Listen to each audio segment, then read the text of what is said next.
कि हमने 2 या 3 टियर सिटीज में या जो ऐसे शहर हैं जहां पर कुछ धार्मिक अनुष्ठान है वहां पर बजट में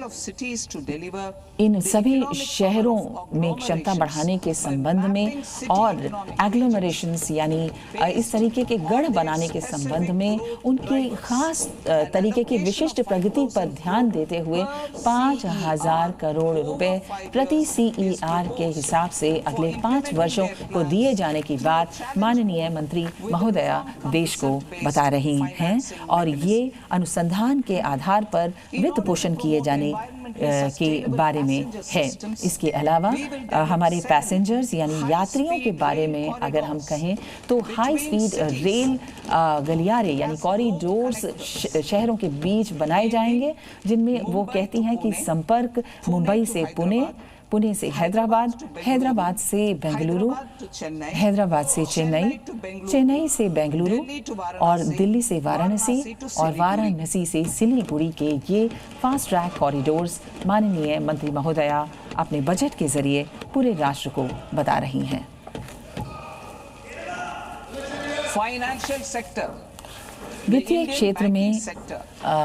जो हमारा भारतीय बैंकिंग सेक्टर है उसमें बहुत ही सुदृढ़ बैलेंस शीट है, बहुत लाभप्रदता है और गुणवत्ता है। साथ ही कवरेज जो कि 98% तक हो गई है हमारे गांव के क्षेत्र में, उसमें उनका मानना है कि हम भविष्य के रूप में अपने इस मूल्यवर्धित कार्य को बढ़ाएंगे, इस सेक्टर को बढ़ाने की कोशिश करेंगे। हम एक उच्च स्तरीय समिति बैंकिंग के क्षेत्र में विकसित भारत में स्थापित करेंगे। उच्च स्तरीय समिति बैंकिंग के क्षेत्र में विकसित भारत के लिए जो इस पूरे सेक्टर की पुनरीक्षा करेगी, उसे रिव्यू करेगी और देखेगी कि किस तरीके से हम इस वृद्धि को आगे बढ़ा सकते हैं। सभी को समावेश करते हुए, सभी को इसमें शामिल करते हुए, सुदृढ़ करते हुए विकसित भारत के लिए हमारी सारी रणनीति तैयार है और हम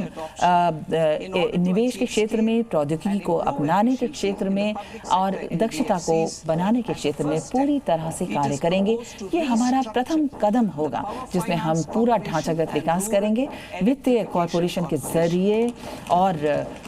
ग्रामीण विद्युतीकरण कॉरपोरेशन के जरिए एक पूरा काम करेंगे। हम फॉरेन एक्सचेंज प्रबंधन के क्षेत्र में एक व्यापक कार्यक्रम शुरू कर रहे हैं और इसमें विदेशी निवेश में भारत जो हमारी आर्थिक जिस तरीके की हमारी पूर्वताएं हैं, प्राथमिकताएं हैं, उन पर काम करेगा। कॉर्पोरेट मार्केट के क्षेत्र में हम विपणन से संबंधित एक नीतिगत योजना बनाएंगे, फ्रेमवर्क बनाएंगे जिसमें हम ये प्रयास करेंगे कि हम कॉर्पोरेट बॉन्ड्स पर कुछ काम कर सकें। म्यूनिसिपल यानी नागरिक विकास के संबंध में जो भी म्यूनिसिपल बॉन्ड्स होंगे उसमें हम बड़े बड़े शहरों में एक उद्दीपक यानी इंसेंटिव 100 करोड़ रुपए का देंगे जो कि एक बॉन्ड जब जारी किया जाएगा उस पर 100 करोड़ रुपए केवल एकल बॉन्ड में पर हम देंगे और 1,000 करोड़ रुपए की लागत से होगा।